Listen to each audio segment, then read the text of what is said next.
This is the Comics Alternative Interviews, another conversation with John Porcellino.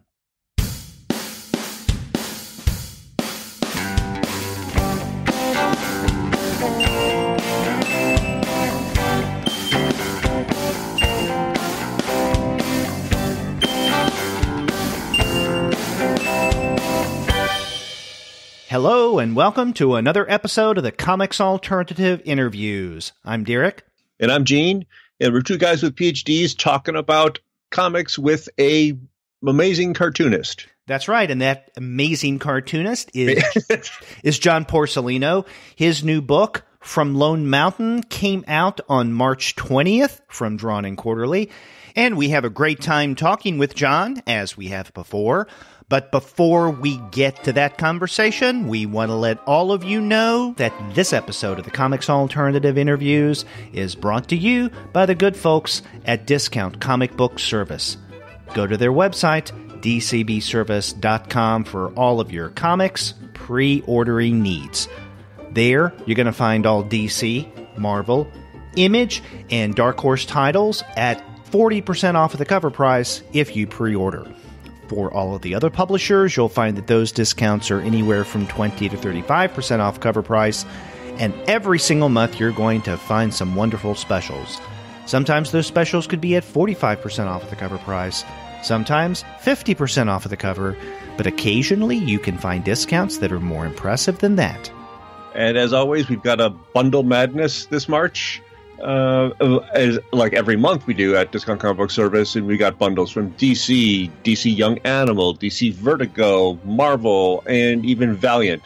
Big bundles, big bundles, small bundles to fit any price range. Mm-hmm. And Discount Comic Book Service also happens to carry 3 books by today's guest, John Porcellino. They've got Map of My Heart, which is the book that the collection of King Cat comics came up just before From Lone Mountain, which is the brand new book, which they also have. And they also have the Hospital Suite as well. So we got 3 chances to pick up some of John Porcellino's great books from Discount Comic Book Service. That's right. You really can't beat the prices at Discount Comic Book Service. Be sure to go to their website, dcbservice.com. They will take care of all of your comics pre-ordering needs. And after you do get your titles there, please be sure to send them an email and tell them that the two guys with PhDs sent you. I hope they get lots of those emails. Gene, this was a really nice conversation that we had with John Porcellino. I've met him before, albeit it was briefly at an SPX. Andy Kunka and I interviewed him not quite 2 years ago.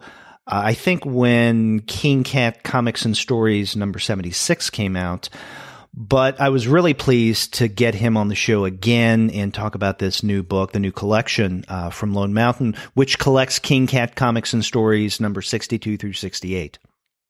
Yeah, John P. is a legend in the mini comic scene and just in comics in general, and he's also really smart and really thoughtful about what he does.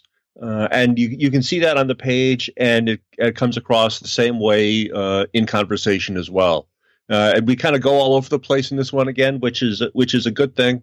Mm-hmm. We didn't get a whole lot into music, though. I mean, maybe next time we can get a little more into music as well, because I know that's a bigger part. We got some music metaphors going, though. That's right. Yeah, we did cover a lot of ground in that conversation. Well, let's go ahead and let our listeners listen to that now.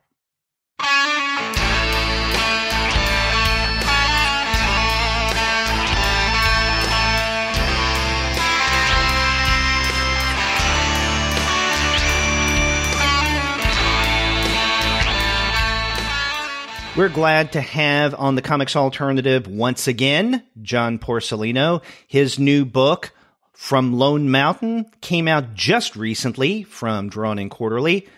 John, welcome back to the show. Thank you for having me.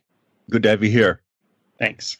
And let's get started by me telling you, John, that especially for this occasion, I am wearing my King Cat Comics and Stories t-shirt.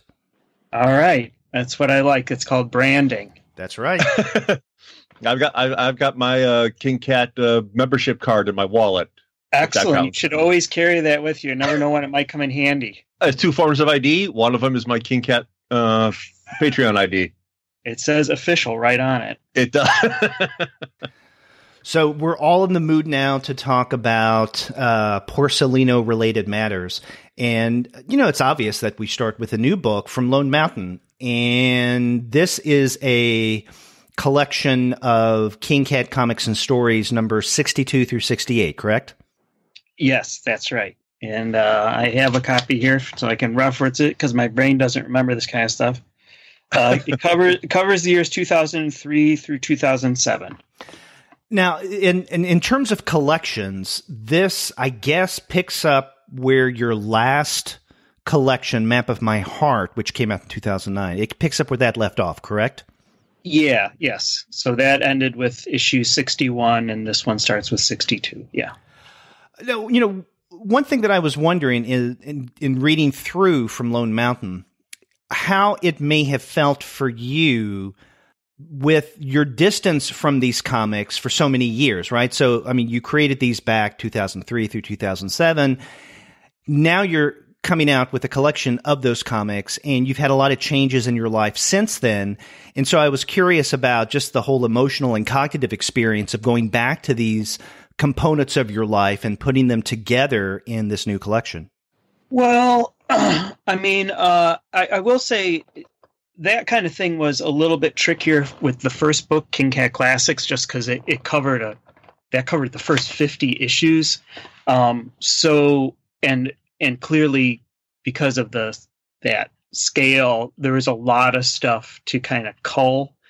I had to go through all the original issues and decide what was going to be in, what was going to not make it, because to print every page of those 50 issues would have been ridiculous. It would have been such a massive project. And it also, those were comics that I made when I was 20 years old and kind of just trying to figure things out and really just making comics very spontaneously, stacking them up, putting them out, not really thinking twice about them. So there were a lot of comics from those early issues that going back and looking at them years later, I thought, this probably doesn't need to see the light of day again. Even with Map of My Heart, my memory is really bad nowadays, so I couldn't tell you specifically, but I believe there's a few stories that didn't make it into that one for some reason.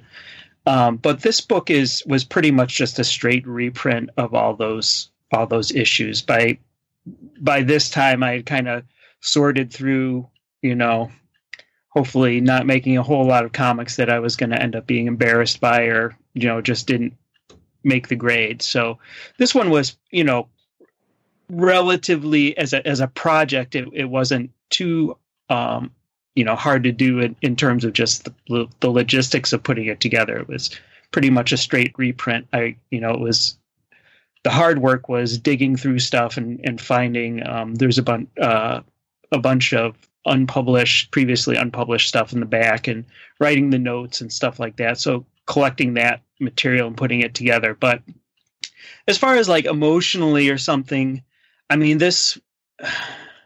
it was a pretty tough time in my life just because, the way the book is set up, at the end of Map of My Heart, I make plans to get married to my second wife, Misan, and we decide, I'm living in the Chicago suburbs, and we decide to move to Denver, Colorado, which is where we both had a lot of friends and stuff like that. So, and it was still a lot cheaper than Chicago at that time.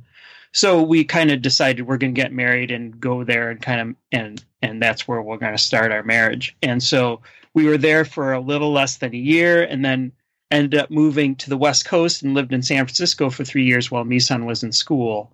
But even, from the very beginning, from the time we got into San Francisco, we realized we couldn't really afford to live in that city unless we were getting Misan's financial aid from school. So wow. The whole time we were there, I kind of felt like a tourist almost. It was like I don't want to say it was a vacation because I was working and we were living there. We lived there for 3 years, but I always knew it was going to be temporary. And so after 3 years in San Francisco, we moved back to Denver. And so I kind of bookended. The way I put this book together was it's all those issues that I put out in San Francisco bookended on each end with one issue produced in Denver, Colorado. So it's that's just kind of how I decided to put it together. So there was a lot of upheaval, a lot of moving around, a lot of kind of displacement, which is not, I don't particularly like. I'm kind of a person of habit. I like to have consistency and like a regular schedule and stuff. And it kind of throws me off jumping around a lot. And so, so for that reason, that the time period was a little bit mixed up for me personally when I was making these comics.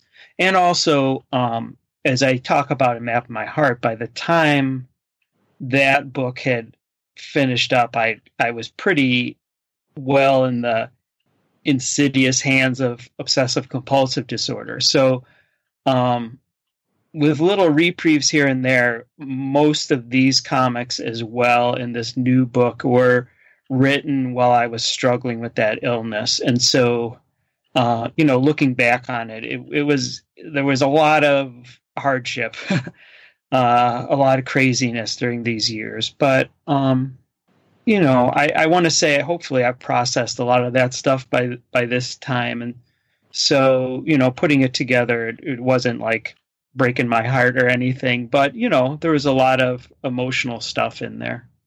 Yeah, I was kind of wondering about that myself because, like you say, there's a lot of ups and downs in there, but it's been 10 years, and I didn't know if that was anything. You said you processed it well, because for me, I would think about that, and I would think, oh God, here it all is again. But but I don't know. Does the process of recording things, because I mean, you record your life at least from the outside, it looks like in extraordinary detail. I know you're not telling us everything. Yeah. I mean, I'm pretty careful about what I leave in and leave out, and I mean, when I look back on it, honestly, like the comics from these issues, I was struggling with even acknowledging, to people that I had this illness. There's so much fear and shame and, unpleasant, having the illness is almost as bad. I want to say, let's see, how can I say this? Besides just being ill, there's the whole psychological baggage of being ill with a mental illness that comes with it, Mm-hmm. So you're not just struggling with the day-to-day trying to cope with this illness. You're struggling with, I expended a great deal of time and energy trying to hide the fact that I had this illness. And it wasn't really until I put together Map of My Heart in 2008, 2009, when I realized it was time to kind of come clean. And I mean, at that time in my life, I was starting to be more open about the fact that I had OCD as well. But in putting together Map of My Heart for the notes and stuff in the back, I couldn't talk about these comics. I couldn't talk about making these comics without acknowledging the problems that the OCD gave me being creative. And so I kind of, in the notes, I started talking about it more openly. And then when I went on the book tour for Map of My Heart, and doing slideshows and talking to audiences and stuff, I just decided, I'm going to talk about this. And, the response that I got from people one-on-one, especially, people come up to me after the signing or whatever and thank me for talking about this subject openly, because either they had OCD or someone in their family did, or their significant other did. And there's such a it's such a burden because in our society, there's such stigma against mental illness. And so as soon as I started talking about that book to audiences, I realized how important it was to be more forthcoming. And so I think maybe some of the emotional difficulty putting together this material for reprint happened during the process of putting that book together. And then I wrote The Hospital Suite, which goes into like the gory details of that illness. And so maybe in a certain way, I had been able to process it that way. You know, I didn't have to. If people have read my work in the past, they kind of know this has been part of my life and something that I've struggled with. And so I I didn't have any compunction, whatever, about just talking openly about the process and what it was like this time around. It's interesting that that was kind of the feedback from other people once you the one-on-one, because I mean the zine life is kind of like interior and stuff like that, but when you go out and talk to people, you were able to see the effect of that of your work on other people as well. Sure. And I know you also with Spit and a Half. I mean, you've been doing conventions forever also. Yeah. And I mean, I do have maybe a little bit different relationship with my readership just because I've been self-publishing for so long. You know, I've got subscribers to King Cat who've been subscribing for 25 years or something. So we've all kind of grown up together and, you know, I've spoken before about it, but to me, the reason I'm an artist is because I want to communicate with people and I want to connect. I found it when I was younger. I found it very hard to connect with people. I had very low self-esteem. I just was terminally shy, and you know, through making magazines and then making comics, I think I found a way to connect with people that, you know, felt easier for me. And so, you know, I get a lot of feedback from my readers in letters and emails and stuff like that, which is very gratifying to me. Without that kind of feedback, it wouldn't be the same. To me, that the creative loop of like starting a new issue of King Cat and writing the stories and drawing the stories and inking them and laying it out for the printer and getting it to the printer and getting the boxes on the front porch from the printer and mailing them out, like that circle doesn't complete. It doesn't close until I've gotten that response from the reader. And it can just be the first person. Somebody sends me an email. They got the King Cat the day before and they read it and, hey, I really like this story, or this, you know, this one thing you wrote reminded me of something that happened to me, and they tell me their story or whatever. And like that is the point where that creative process for me kind of comes to a satisfying conclusion. So I do have, you know, I have kind of a connection with people, but going out and doing the book signings, it's sometimes a little bit of a different crowd and stuff like that. But, you know, I think standing in a room and talking about this kind of stuff in front of people who may be suffering or dealing with the same kind of issues is a pretty powerful thing. And so, you know, it was really that book tour, I'll never forget it, because it was, I mean, they're all gratifying, but that one was very moving. And it was amazing how many people came up to me afterwards and wanted to talk about OCD. And so, you know, it made me realize, first of all, how prevalent that illness is in our society. And secondly, how hidden it is, you know? And so the second I started talking openly about it, it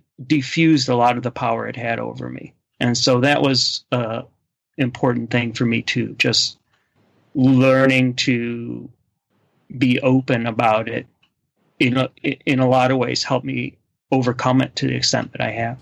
Now you've just started the current book tour, right?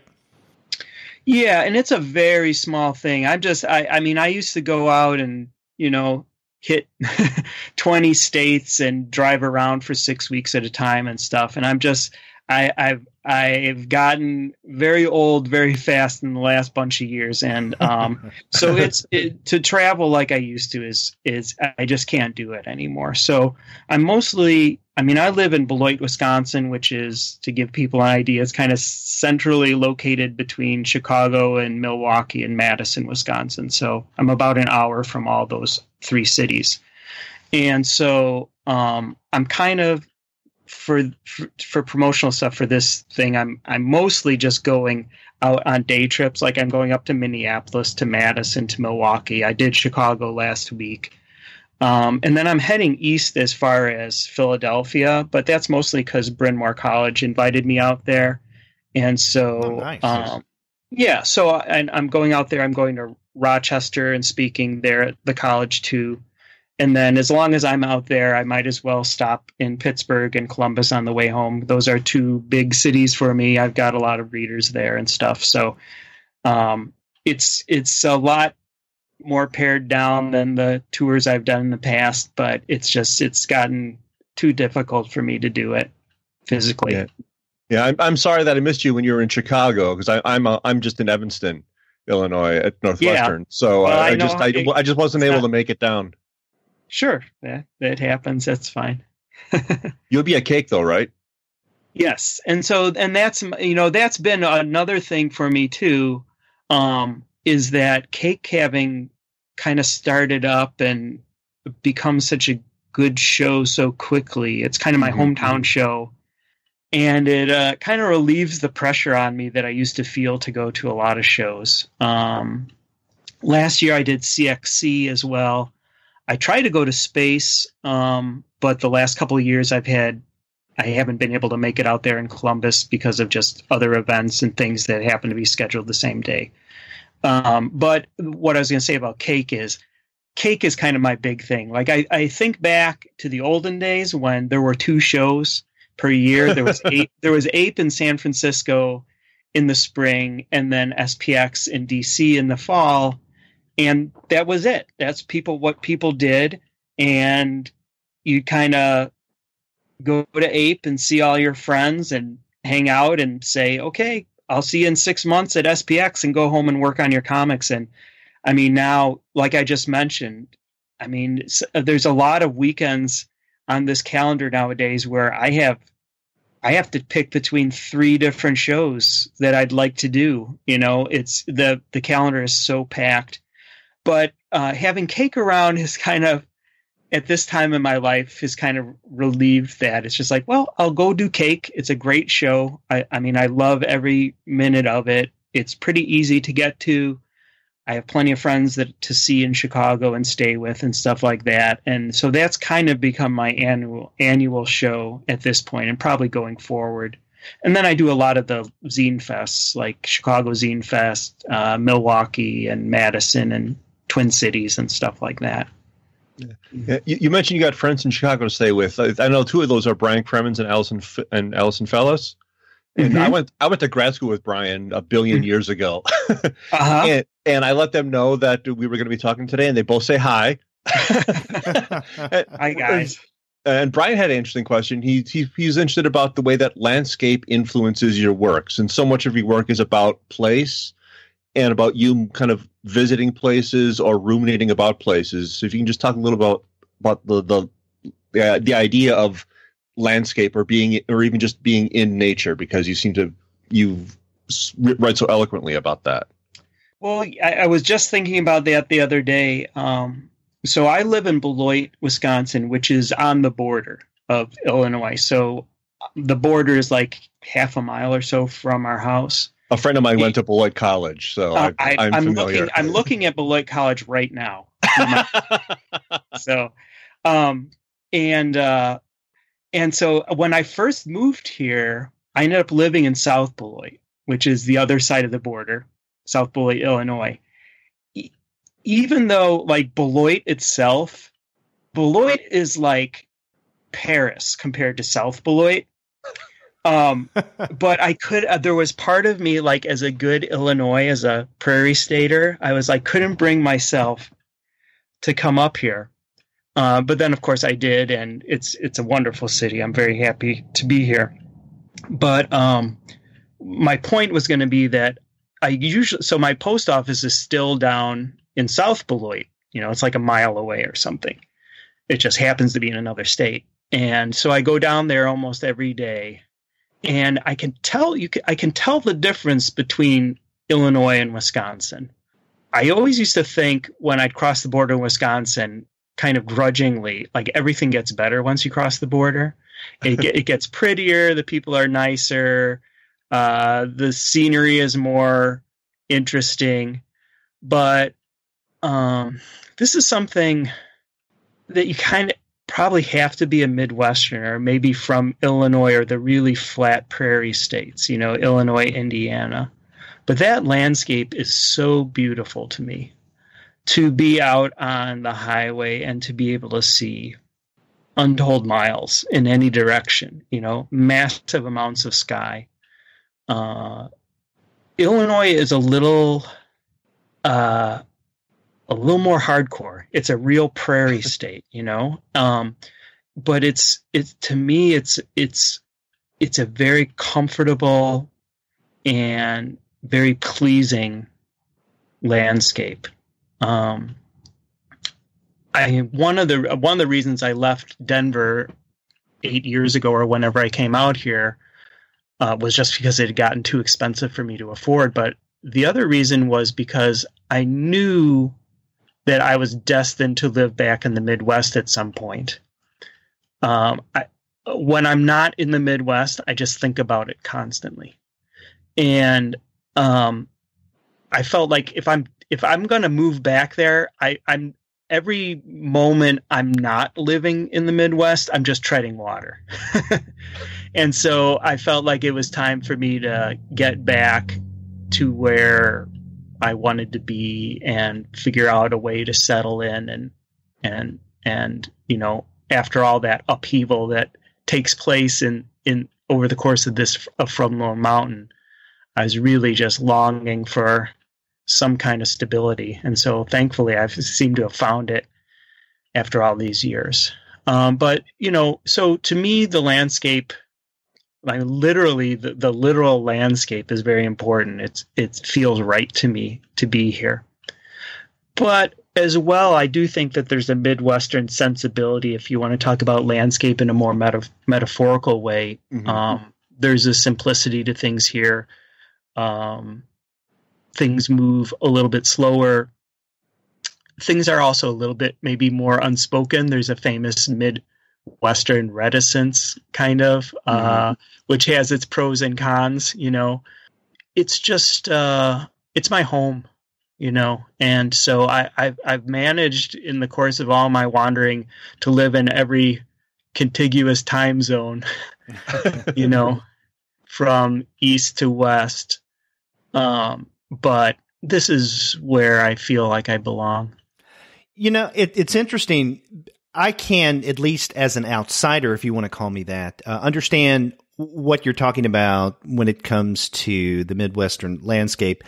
I'm from the Southeast, grew up in Charlotte, and in North Carolina, we have mountains, but in the Piedmont area, there are quite a number of hills. And so I grew up on a terrain where going up and down, even gently, was a common occurrence. Mm-hmm. And, if you're on a road, not being able to see as much up ahead of you, that's, just normal. And then when I moved to Indiana for graduate school, and I spent a very significant portion of my life in Indiana. I mean, at first, again, as the outsider, I couldn't help but make fun of it. All of this corn, all of this flat land, there's no elevation outside of an anthill. But after a while, I really grew to love that landscape. And then when I moved from Indiana back in the very late 90s, I found myself wanting to live back in either Indiana or just someplace in the Midwest, someplace on the plains. So I even today, I dearly miss that territory. And when I go back to visit my in-laws in Indiana, it's always a joy to me. And it does... I mean, part of it is being in a place that brings back very fond memories. But another part of it is, I think, the landscape for me, because there were those moments that, coming back to your comics, where you look out over a space, and it almost becomes a religious experience or a spiritual experience, if you want to put it in those words, where it allows you a time to contemplate, or kind of a jumping off point to think about something in a grander sense than just the local space. But it is that location that brings the opportunity for this kind of contemplation. In the new book, there's a comic that I drew called Great Western Sky that's about that very subject. I spent a lot of time out in Colorado, which, people think of Colorado, they think of the mountains, but, half the state is the plains.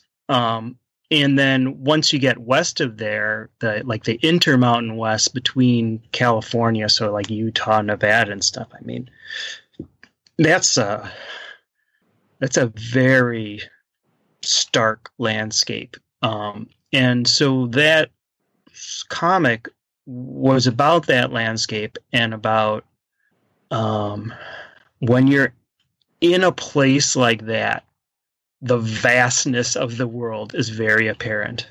Like you're talking about driving or coming through the hills or something, and there's you're coming around the bend every 50 feet, and your range of view is kind of limited by the terrain. And you get out on the prairie or the plains or somewhere in the heart of Nevada, and it can be when I wrote that comic, it is a very spiritual and very powerful feeling, but it can at the same time, it can be very terrifying. The landscape of the plains and stuff. It's what's the word I used to think about? You're gonna have to edit that part out. My brain doesn't work anymore. But it's a kind of vast, deadly silent landscape where you are face to face with yourself, and that can be very powerful. It can be frightening. It can also be very moving and joyful. But it is it can be very intense. And, that particular comic, the daytime, being out on the prairie in the day and the sun shining and the breeze is blowing and the grass is swaying, and it can be very peaceful. And then when night falls and is just dark as coal out there, it changes very quickly to something that feels, that kind of warmth turns into something pretty cold at times. And so that's how I think about that landscape. It can be very inviting and very cozy, and it can be so big that it makes you realize how small you are. When I grew up in Milwaukee, so I'm right here with you. And again, I lived in Milwaukee for the first 20 years of my life, and in Wisconsin, pretty much the Midwest, I knew flat land. And then I went to grad school at University of Connecticut in the northeast corner of Connecticut, which is nothing but hills everywhere. And it's a very, very different life. One of the professors there, Sam Pickering, who was the basis for the Robin Williams character in Dead Poets Society. He was from Tennessee, but he still talked like Foghorn Leghorn after 20 years in Connecticut. But he was just a great guy, and he told me one day that he thought it was interesting that the people, like the Connecticut natives that he was teaching, the kids at least, their worldview was kind of small because the horizon is always so close to you because you're amongst hills constantly. And if you compare that to the kind of idea of like the world is just everything right here to somewhere on the plains, like you said, in the Western Plains, it's like it can be scary, but it's also there's possibility out there because you can see for so far. Sure, that's definitely true. And I think Maybe because of that, there's a little, there's a different feel to life out there. It's I think people on the coast have this concept of the Midwest, the flyover country, and all those other cliches and stuff, as some kind of closed-minded, conservative place. But people in the Midwest are pretty warm and pretty open-minded. They're pretty kind, and there is kind of a sense. I was going to say when I moved to Denver out west, even farther west than the Midwest, there's a sense out there of it's a very live and let live. It's kind of libertarian in the best sense of the word, of like, you do your thing, I do my thing. As long as we're not hurting each other, thumbs up. You know what I mean? Yeah. And I would say that there is an openness here. There's also a lot of like skepticism and, Midwestern skepticism, and you kind of have to prove yourself a little bit. But, I don't know. They're my people. This is it. Yeah. So, coming back to that question that Gene posed from Brian about landscape and what that means when it comes to your comics. I mean, I definitely see that coming to the fore in this new book, collecting King Cat Comics and Stories, number 62 through 68. And it's really interesting because, reading individual issues of King Cat Comics and Stories is one thing, but then reading them again continuously, from, during a chunk of your life, right? From 2003 to 2007, you start to see patterns that you didn't notice originally when you read individual issues. Landscape, definitely. But I tell you, another thing, I guess, along with landscape and a sense of place, is a sense of movement. And that gets back to something that you mentioned earlier, is that with issues 62 through 68, basically what you do is you bookend things where it, starts in Denver, goes to San Francisco, and then we end up toward the end of From Lone Mountain back in Denver. And so there is a nice coming about and wrapping up. But because there is that sense of movement, this time around, and going back and reading those issues, again, everything collected in this new book, a sense of place is something that I got from it. But at the same time, it's this sense of unanchoredness. Sure. Which comes from, I can't help but think of what you said a moment ago, that during your 3 years in San Francisco, you kind of felt like a tourist in a way. And I think that sense of space, but then a lack of anchored space comes out in the various comics. During those, I was terribly, terribly homesick. I was displaced. I was a displaced person, as they used to say. I was a person out of my element. That's not to say I didn't enjoy being in San Francisco. I mean, it's a beautiful city. I don't know how much is left of it at this point. But I remember we moved there, and I was very apprehensive about living there because of the cost and because of feeling isolated out there and stuff. But it's an incredible city, and so I remember telling myself, well, you've probably got about 3 years here, so try to enjoy it. Try to make the most of being in this place where so much is happening, and there's so much creativity, and there's a wonderful cartooning scene. There was at the time. I think pretty much everybody has been priced out at this point.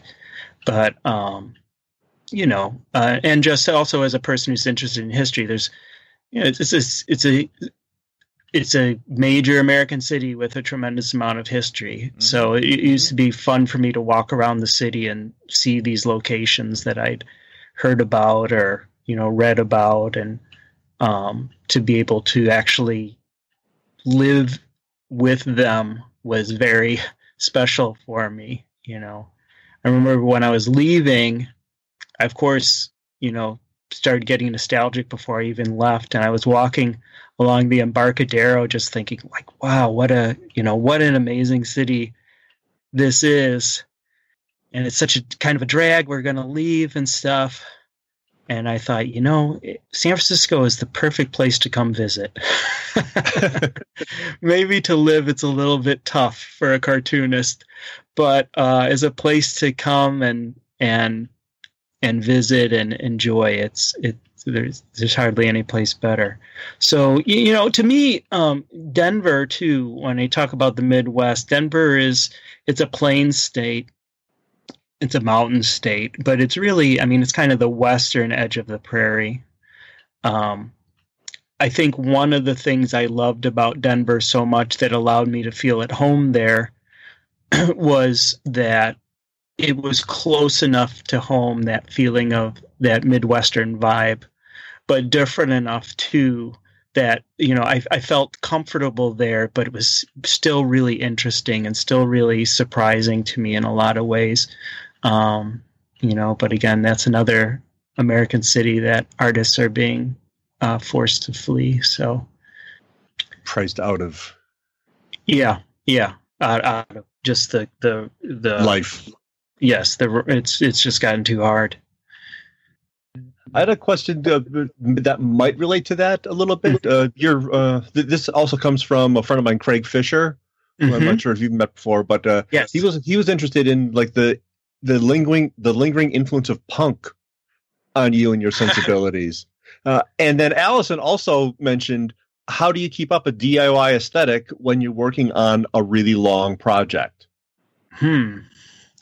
Well, the thing about punk with me is that, and there's a lot of people, that feel this way. Punk wasn't like a phase or like a fashion thing or like something to do when you're feeling rebellious. For me, punk, and maybe it came at the exact right moment for me in my early teens, where I had become very isolated, very self-critical. I had a terrible self-image, low self-esteem. Like I said, pathologically shy. And yet I had within me this creative energy that I couldn't deny. And so when I found punk, I always say it was the first thing that taught me that I was okay the way I was. And that not only can I accept myself the way I am, but I can embrace myself the way I am. And that these things that I thought were flaws or mistakes or problems could actually be a source of power and of strength. And so punk to me was a lot more than just 3 chords and slam dancing and,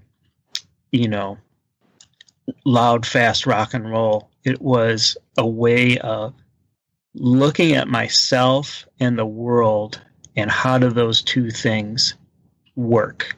How do I make this person who I am? First of all, it's finding out, who is this person? Who am I? It's about stripping away the artifice of things and trying to get to the essential. And then, in the process too of figuring that out is figuring out, so how do I live in this world? How do I engage with this world?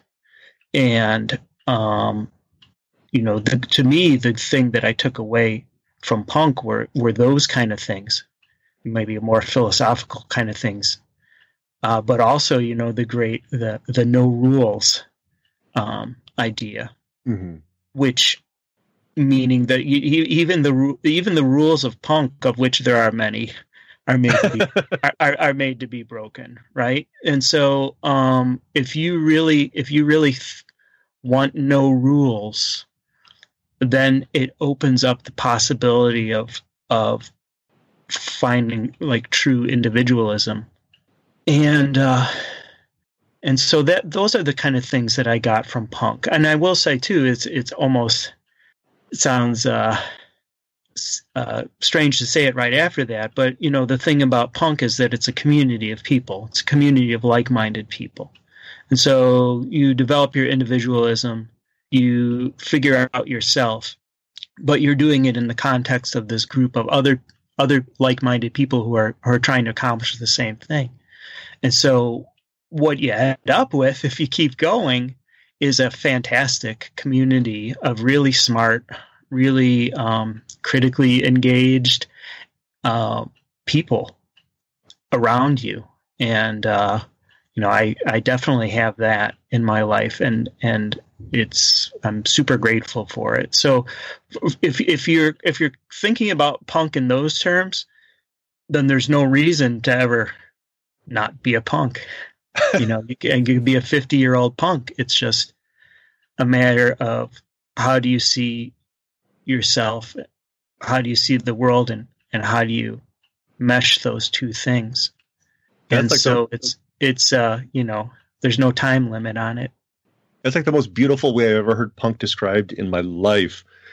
And you actually anticipated on my follow-up question, which was your art on the outside is like the antithesis of what people would think when they think punk, because it's very spare, it's very clean.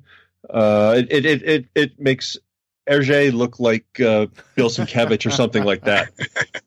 But you describe punk as stripping away the artifice of things to get to what's really essential, and that really seems to be what your comics are all about, visually but also thematically. Getting rid of all the artifice and just trying to see what this thing, whatever it is you're talking about or thinking about, has, what meaning that thing actually has. Yeah, I mean, I think that's probably true. I mean, I think,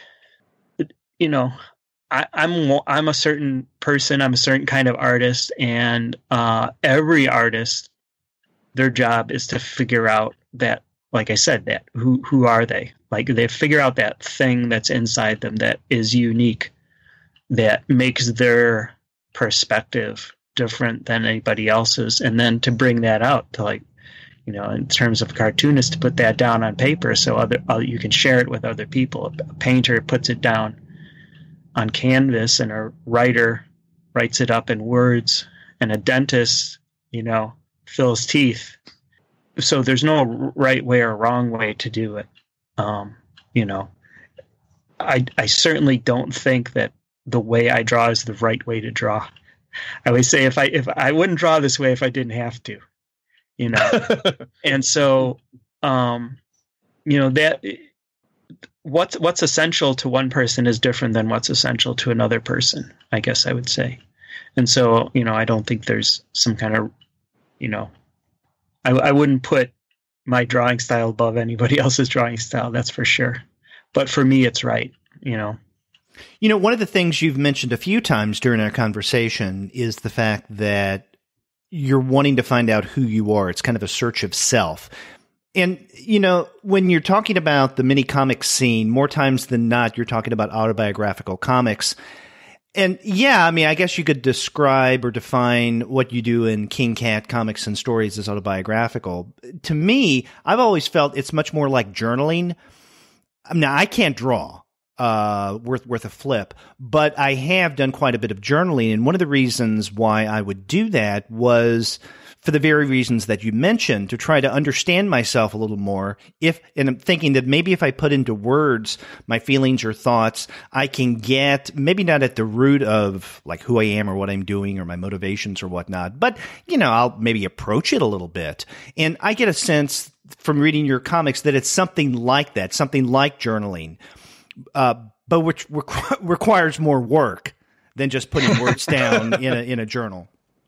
Well, yeah, I mean, when you are journaling, you're writing about stuff, but as anybody who's done it knows, that it reveals a lot of about yourself that you maybe don't necessarily see on the surface, or that like you guys mentioned earlier, you don't see in your day-to-day life, things happen slowly and kind of in a continuum.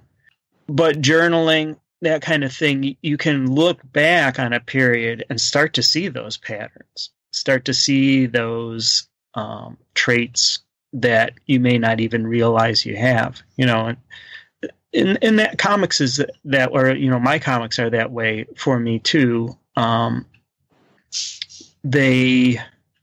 think they're a way for me to process my life and to find meaning in my life.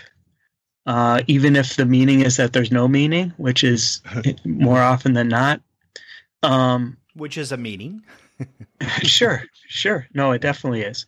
And I always used to say that comics is therapeutic to me too, and it is. And I often will say too, like, I've tried to quit comics many times, but making comics makes me crazy, but not making comics makes me crazier.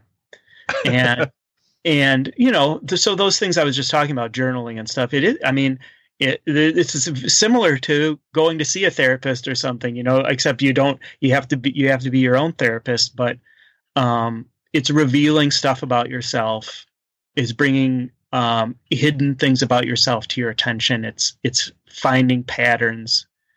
And once you become aware of those things, then you can make a conscious decision about what you want to do with them. So in more ways than one, I do think that that kind of work can be therapeutic. I mean, I know it is for me. I can't imagine life without it. Yeah. And, I guess maybe as a follow-up, one of the things that is quite notable about your comics, in comics as journaling, if we want to phrase it that way, is the amount of time you take in crafting your stories months, if not years, after the event took place. And I use just one example from this new book, and that is Scott County Memories, which, it's kind of a longish story. And on the very last page, you let us know, as you do in about all your comics, when it occurred, when that moment in your life occurred, and then the times that you started and then finished this. So the events in this story took place, as you note, June 23rd to 24th of 1985. Then you indicate that you have written all of this down. You started in December 14th of 2004, and you finished up October 16th, 2005. So it's taken you a while to process, to begin putting that down on paper. But even beginning to put things down on paper for this particular story, it took you almost a year. So I'm wondering if you could tell us a little bit about the process of you taking certain moments in your life, certain memories or occasions, and how long or how short it may take in terms of putting all this stuff down. Do you start with notes? Do you take your time, different versions of the illustrations? Well, when I first started doing King Cat, it was very different than how I do things now. In that things were very spontaneous. Something would happen to me at work. I'd go home that evening and draw a comic about it, stack it up on the done pile that night. And over time, I think just as my sensibilities changed, but also as my life changed, I began looking back a little bit more. Or, certainly I began working on the writing.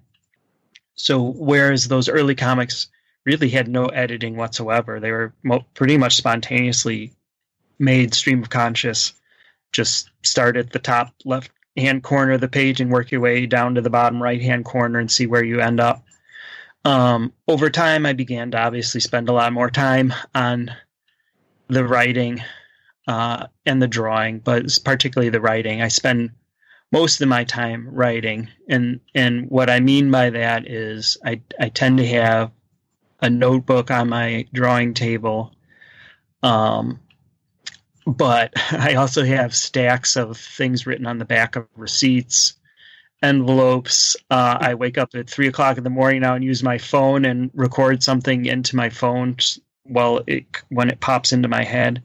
And, for some things that are pretty simple, I may end up being able put it together as a comic in a few days or something. More often than not, though, I'll take that kind of germ of an idea, put it down in my notebook, and kind of work through it.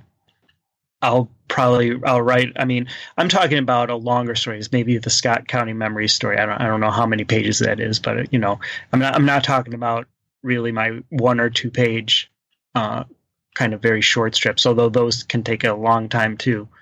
But for the longer stories, I'll generally write out a draft and then periodically probably let it sit for a couple days and go through it again with a red pen and looking for sticky points, places where the flow breaks down, or I like any writer, I wrestle with words, word choice and sentence structure and things like that. But mostly what I'm trying to do is create a kind of conversational flow to the writing. And sometimes it takes very minimal editing. Sometimes it takes a lot of editing. Some stories take years. And for something like Scott County, it's not like I sat down and worked on it every day for a year to get it into its finished form. I would write it out, put it away, come back a week or 2 later, read through it with a fresh brain and see what it sounds like and think, okay, this needs work. And sometimes I'll do that 3 or 4 times, really, like sit down and work through it with making little edits here and there. I mostly because I'm lazy, I prefer to have the story pretty well in hand by the time I start drawing it, because I don't like having to redraw things or, go back in and make major, obviously, I work on paper too, so it's not like cutting and pasting stuff on a computer screen, but it's a pain in the butt to have to make major edits later, late in the process. So I try to have it in hand by the time I draw. And that said, when I start drawing, I allow myself flexibility. Certain things will come out that I didn't anticipate, or there'll be a little nuance that comes out in some drawing that will be surprising or interesting that I'll kind of decide to play with a little bit that wouldn't be in the script or whatever you want to call it. So it's not like a hard and fast script that I follow. It's kind of a guideline, really, but I like to have it as much in hand as possible before I start drawing. I mean, the big ones, like Perfect Example, I worked on that for 10 years before I finally got it into a form that I could see possibly finishing, but also B, I think it took 10 years to kind of develop my skill as a writer to where I felt capable of doing justice to that story, but that was one. That was probably the exceptional example where I brought it out every fall or every 18 months or something and worked on it a little bit more and maybe made some progress, but ultimately hit a wall somewhere and put it away for another year. And so that took me about 10 years of work on and off to whip into shape. I think it was in the previous. Is it in the previous book? I can't. I've lost track of my comics. There's a comic I drew called On Ruby Hill. It might be in the next book. But that was a comic that I drew based on a poem that I had written, like, I don't know the exact date, 6 or 7 years earlier. And the poem was based on something that had happened 5 or 6 years prior to that. So it started out as this experience that I had that was meaningful, that somewhere I filed in the back of my head. And a bunch of years later, I sat down and wrote a poem about it. And then a bunch of years after that, somehow that poem popped into my head, or I came across it somewhere, and I thought, oh, I could see this being a comic now. So you can't really predict it. I mean, the one thing that I've just always tried to do with my work is let it be as natural as possible. I really don't try to force things. I mean, I do work, but I don't force things into being something that they don't want to be. And so sometimes it's a very quick process, and sometimes it's a very long, drawn-out process that may never go anywhere. But that's always been kind of my attitude. That's a little related to one question that I had for you, which might not be much of a question at all, but how do you determine what's going to be straight prose and what's going to be comics? Because there's still a lot of zine in Kit Kat, in King Cat, where we've got a mixture of comics and letters and essays and things like that. Is there something that makes something be or not be a comic for you? Yeah, I wish I could give you a good answer, except the answer that's probably unsatisfying, but the answer is it either feels one way or another. I mean, there will be there's plenty of times where I'm working on something that I think is going to be a comic, and then at some point in the process, I just feel like this is not asking to be a comic, really. I thought maybe it wanted to be a comic, but this is going to work just fine as prose, or prose with an illustration or something like that. And then, conversely, like in the Ruby Hill example I just cited, something may start out as text on a page somewhere. And for some reason, at some point, I see it as a comic. I mean, I've always said, like the way I draw and stuff, I've always just tried to, I see these comics in my head, and my goal as an artist has always been just to try to bring what I see in my head out and put it on paper as accurately as I can to the way it's, my mind is visualizing it. And sometimes it takes a while before all of a sudden something clicks, and maybe it's just a different perspective, or I get a little bit of insight into something from the past, and suddenly it will coalesce very quickly into a comic. But, I mean, I am a zine person. I'm obviously a cartoonist, and I exist in the world of comics, but, the world of zines is my home. And so King Cat to me very clearly is a zine. And those parts of it are important to me, those zine qualities or whatever. But again, I wish there was some kind of like real brilliant answer I could give you. It's just, I kind of just follow my gut, Well, we started our conversation by pointing out that this time period that the new book covers, 2003 through 2007, was kind of a tumultuous time for you in a variety of different ways. And getting back to this question that Gene asked about, comics or prose, I can't help but notice that two big losses in your life that took place during this time, the loss of your father and then the loss of your cat of many years, Macy, you treated both of those occasions primarily through prose, which made perfect sense to me. Mm-hmm. Maybe the death of your father comes out a little bit in the comics around that time, but primarily you more thoroughly handle that in that prose piece of several pages that takes place, I guess, around somewhere in the middle From Lone Mountain, and then toward the end we get your words on the loss of Macy. And so I'm wondering if you had even considered at all during those moments of your life, taking those experiences, those feelings you felt, and putting them into comics form, or you just felt that pure words were the best way to go? Well, probably just what I was saying. I mean, that issue about my dad, and again, the way I work, it can be pretty oblique sometimes. I mean, I hope that my stories are just kind of readable, but I'm flipping through the book here, so it'll jog my memory. I mean, I will say that the way I view putting together an issue King Cat, there usually is a kind of theme to it or some kind of thread that runs through it. That could be so personal or so obscure that I may be the only person who realizes it. But this issue about my dad, it's got the long prose thing. It's got a comic called The Cat on the Sidewalk, which is about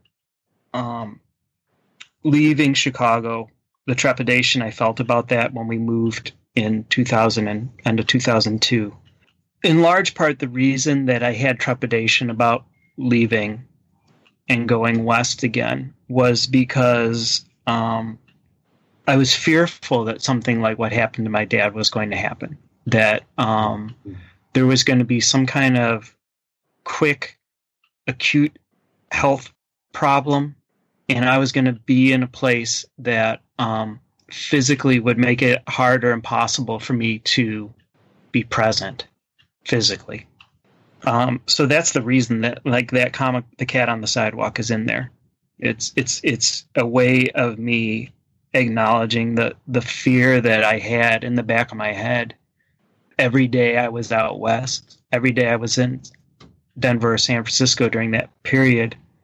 I was afraid of this very thing happening. The next story is Bauchet's Universal Action. It's one of the Zen stories. Mm-hmm. These can seem pretty esoteric, I guess, these Zen stories. Basically, every Zen story is about life and death. This Zen story is a consolation to me following the death of my father. The Tops of the Trees is about my father passing away. That's the next comic. And that's a poem. 58 is kind of a reminiscence of my time back home. There's a long prose piece about my dad. Biding Time is a one-page comic about, especially in the aftermath of my father passing away, the kind of unmoored feeling of being in this city 2,000 miles away or whatever. And then, of course, the Park City story is about driving back to try to get home before my father passes away. Endless Bright World is specifically about my father. The Monk, again, is in the aftermath of my dad's death, trying to come to terms with it and my own choices about life. So the whole issue is about my dad, whether it's the prose pieces or the comics pieces. They're all there to kind of be parts of one larger statement. And, every once in a while I'll put out an issue of King Cat that is what I call a grab bag issue. That's what I'll actually call it in my notebook. Like, this is going to be a grab bag issue, which is just kind of like, let's see what I got stacked up over here on the table. Oh, I got this. I got to do this one story that's been sitting around for a while.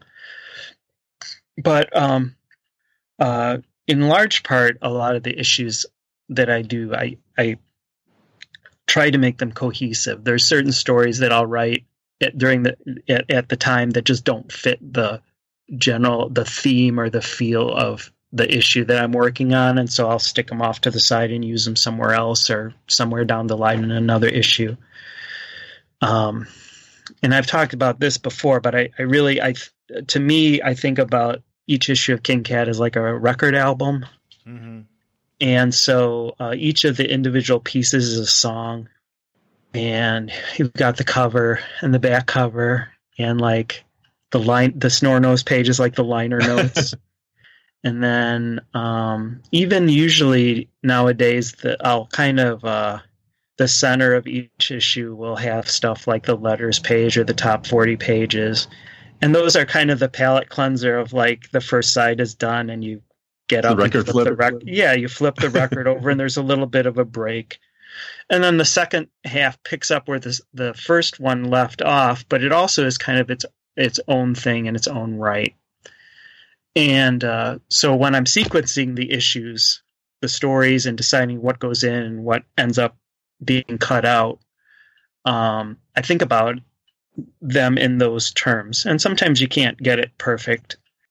But so like a lot of energy and effort goes into those kind of behind the scenes choices for me.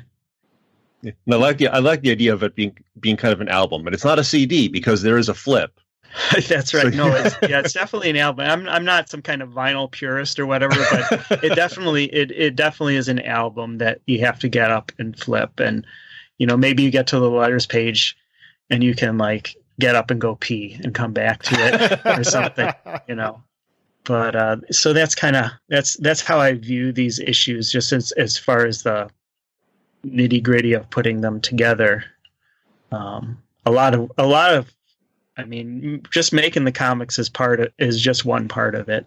There's a whole lot of other stuff that goes into it as well. Maybe one last thing from me. A few years ago, you were maybe almost 10 years ago, you were doing a lot of like redrawing different cartoonist pages and talking about like on your blog, like here's a page of Fantastic Four, and here's what I learned from it. Mm-hmm. And again, I was wondering do you feel like yourself working in a particular kind of tradition, or what kind of things do you learn from drawing those other things, or is it from redrawing somebody else's page? And can I just say your Devil Dinosaur #1 cover is one of my favorite drawings ever on the face of the earth. Well, I love Devil Dinosaur, but 9-year-old me loved Devil Dinosaur, and 50-plus-year-old me still does. Yeah, I always tell people you can't go wrong with a red dinosaur. What do I learn about it? I mean, what it is it forces you to really look. People, cartoonists always are griping about how you spend. I don't, because I draw so simply. But these people who spend a week on a page of comics and somebody reads it in 4 seconds. Looking at someone else's work and redrawing it forces you to really look. Or if you're doing it right, mm-hmm. It forces you to really look. It forces you to notice things that you don't notice otherwise. All kinds of little things, like the size of the panels or the weird perspective that a certain artist will use from panel to panel. It's just an exercise, But I mean, the thing about comics, when I talk about comics to students and stuff, I kind of think this is the way the universe is, right? Like, you've got molecules, and then you look at it closer and there's atoms, and then you look at atoms closer and there's protons and neutrons and a nucleus, and then you start looking at those and there's quarks and all this other stuff, and you start looking at quarks. I would imagine that there's some things that make up quarks, and there's some things that make up those things that make up quarks. It's like, I think the way the universe is that the more attention you pay to something, the more nuanced and the more I guess you could say complex, but I don't necessarily think that's maybe the right word.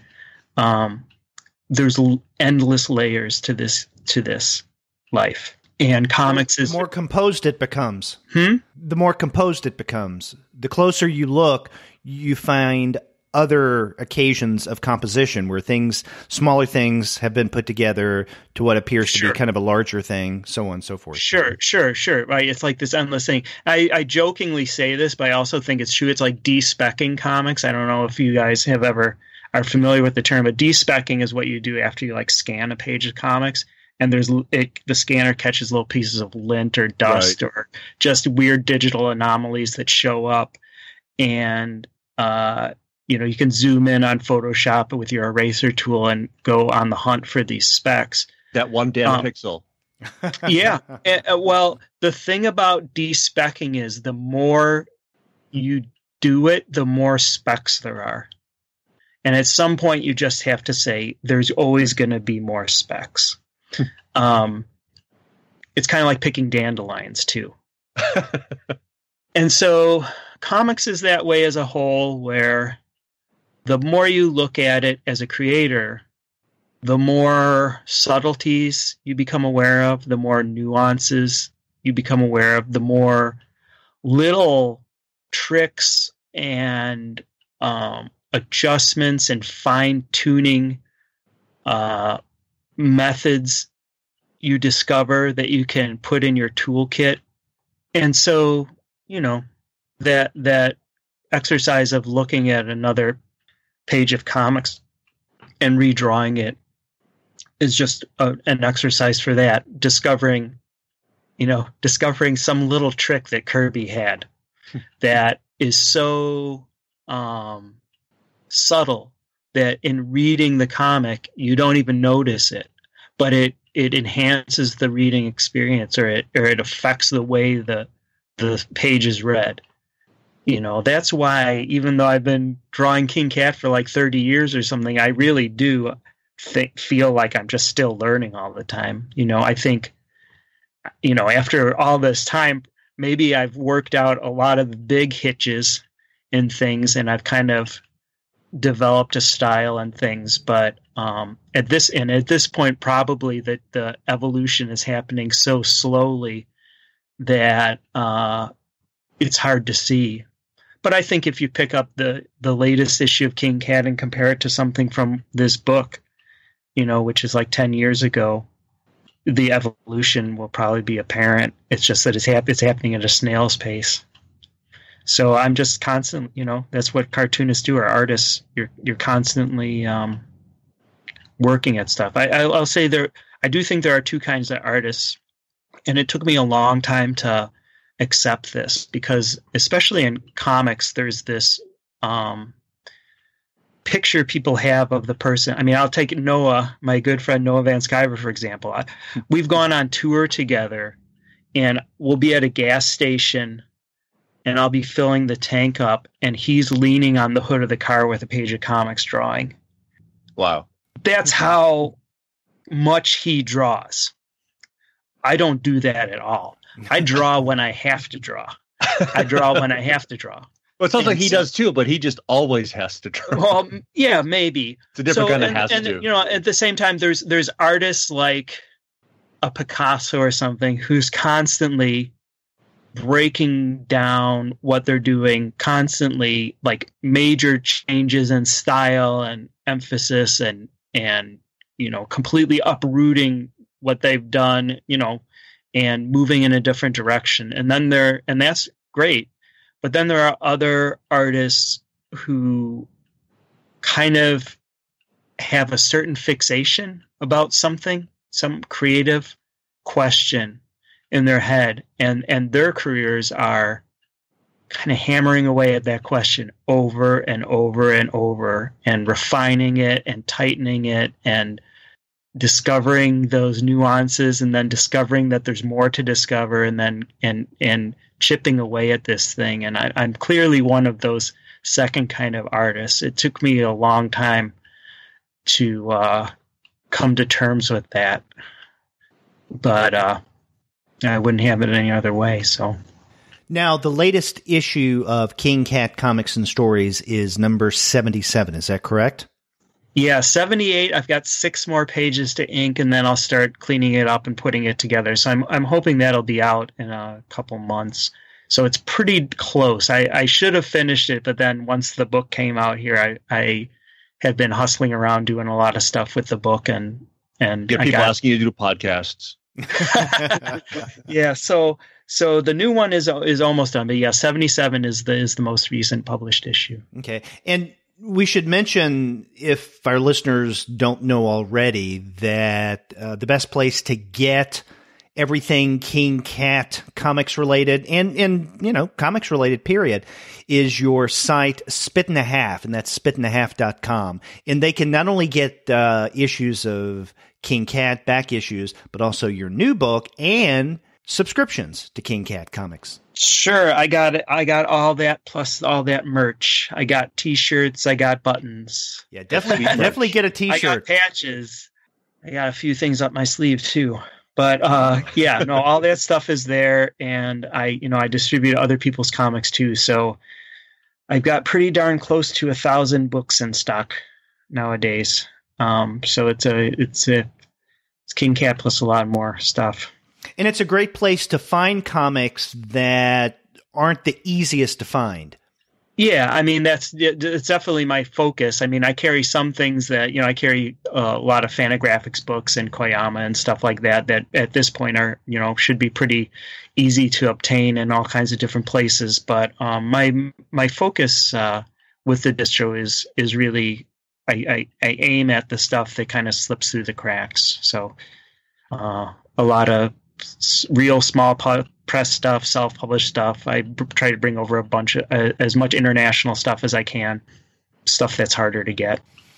And in fact, just recently, Gene and I did a spotlight episode on the 2007 releases from Kush. And I told him that my introduction to Kush was through Spit and a Half a few years ago when I first saw those comics on your site. Yeah, they're amazing. I mean, to have the work ethic and just the publishing schedule they do, it's just relentless. Yeah. And the quality of work is really super high too. So they're pretty special. Well, John, I want to thank you for coming back on the Comics Alternative and talking with us about the new book from Lone Mountain, which came out on the 20th of March, but also just your work in general. It's been a great time talking with you again. Thank you very much. I appreciate it. Yes, thanks so much, John. This was great. Mm-hmm. Good. Thank you.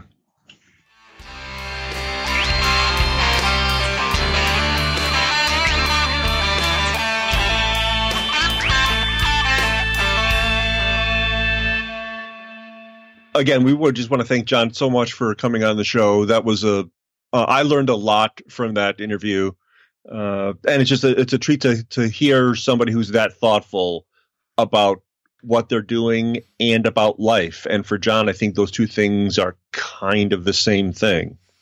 That's right. You mentioned earlier that one of the things that comes out of his comics is kind of a thoughtfulness, and that definitely was apparent in our conversation with him.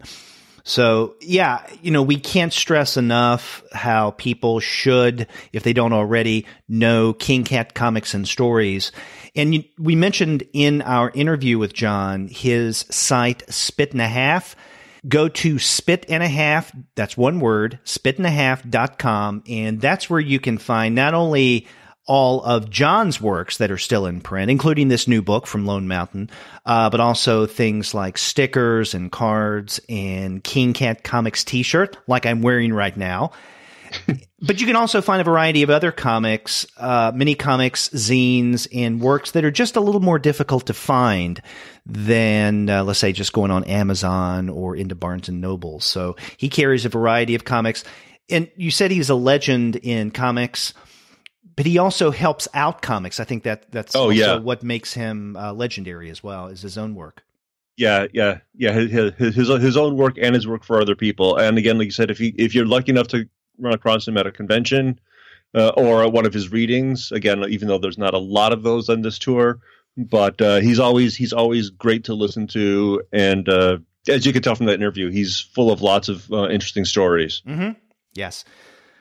So if you want to find great comics like John Porcellino puts out, then definitely visit the website of our sponsor. This is after you go to spitandahaf.com.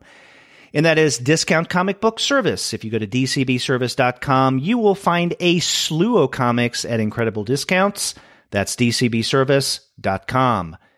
And after you do get your titles there, get in touch with us and let us know what you thought about our conversation with John P. If you go to our website, comicsalternative.com, you'll find that you can leave us a voice message online via SpeakPipe. Or you can call us the old-fashioned way by picking up the phone and dialing 4153-COMICS. That's 415-326-6427. Or you can reach us at email. We've got a show email address, which is 2guys. That's the word 2 and the word guys at comicsalternative.com. You can reach me at Gene with a G at comicsalternative.com and Derek with a D. That's right, Derek at comicsalternative.com. And you can find us all over social media and communicate with us that way. We have accounts on Twitter, Facebook, Tumblr, Instagram, Google+, Goodreads, Pinterest, Slack, Discord, and YouTube. You can subscribe to the podcast through Apple Podcast. You can stream us on Stitcher. You can also find us on Spotify, on TuneIn, on iHeartRadio, and on Google Play Music. But you can find every single one of our podcast episodes, as well as the reviews and comics-related commentary that we post on our blog, simply by going to our website, comicsalternative.com. We are everywhere. And not in a freaky way, too. No, not in a Big Brother way. Yeah. More of a we're wherever you want us to be. That's right. I guess more in the avuncular sense. Right? We're We're your crazy comics uncles. Yeah, well, maybe we should rebrand ourselves instead of two guys with PhDs talking about comics. Your crazy comics uncles. Yeah, or just we'll continue to work on that. Yeah, and if our listeners have any suggestions of rebranding ideas, then definitely get in touch with us.